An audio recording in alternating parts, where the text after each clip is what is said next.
We've got an update from Ohio, where the fallout from a train derailment and chemical spill continues. That's some of what we'll get to on The 7 from The Washington Post. I'm Jeff Pierre. It's Friday, February 17th. Let's get you caught up with today's 7 stories. Story number 1 today. A judge released parts of a grand jury report yesterday about a Trump investigation.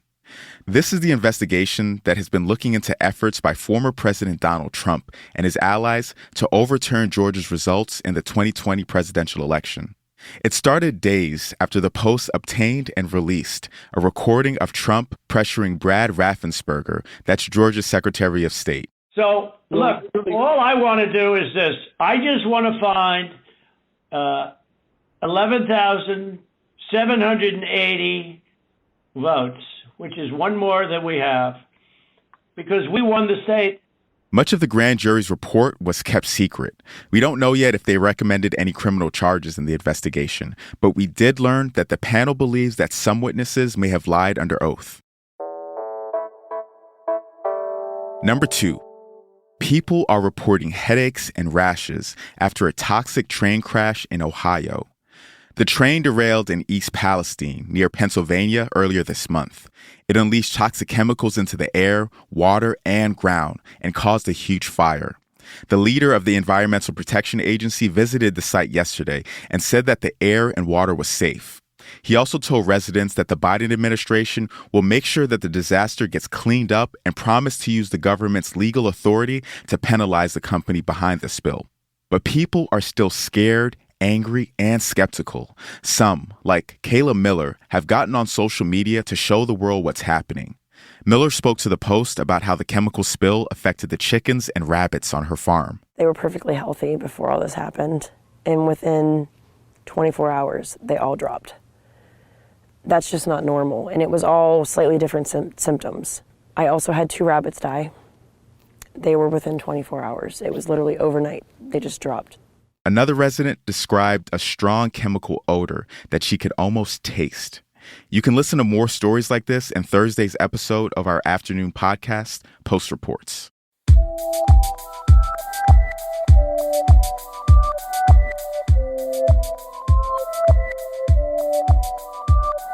Number 3.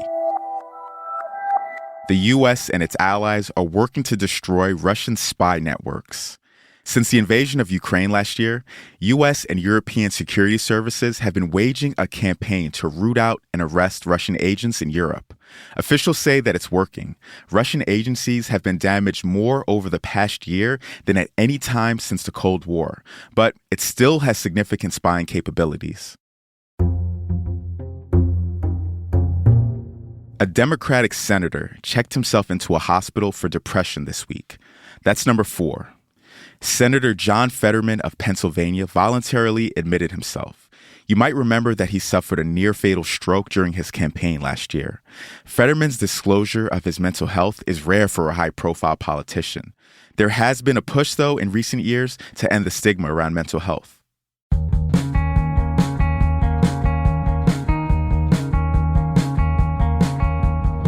Number 5. Actor Bruce Willis has been diagnosed with a rare type of dementia. His family said yesterday that he has frontotemporal dementia, that's also known as FTD. He retired last year from acting after being diagnosed with aphasia. That's a communication disorder. FTD affects parts of the brain that deal with behavior and speech. It's most common in people younger than 60, and it has no treatment or cure. Here's number 6. Tesla recalled more than 360,000 vehicles over its self-driving software. Now, these cars are equipped with its full self-driving beta software. According to government regulators, the cars speed, miss intersections, and don't come to a complete stop at stop signs. These risky behaviors can cause crashes. It's the biggest setback yet for this Tesla technology. The company said that it'll fix the problem by pushing a remote software update.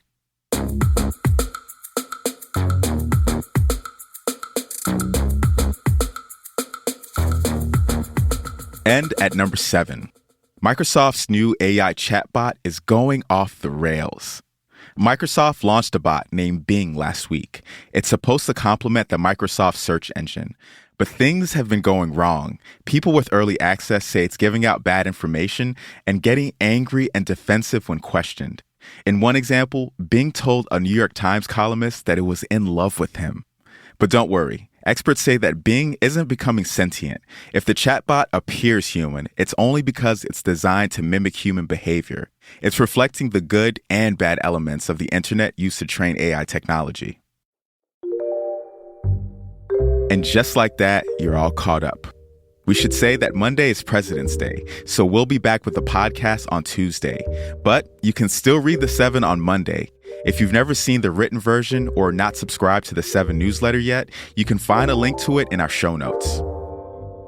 The assistant producer of The 7 is Taylor White. The staff writers are Tess Homan and Jamie Ross. John Taylor is our editor. Additional editing by Christina Quinn. Copy editing by Francis Moody and Melissa No.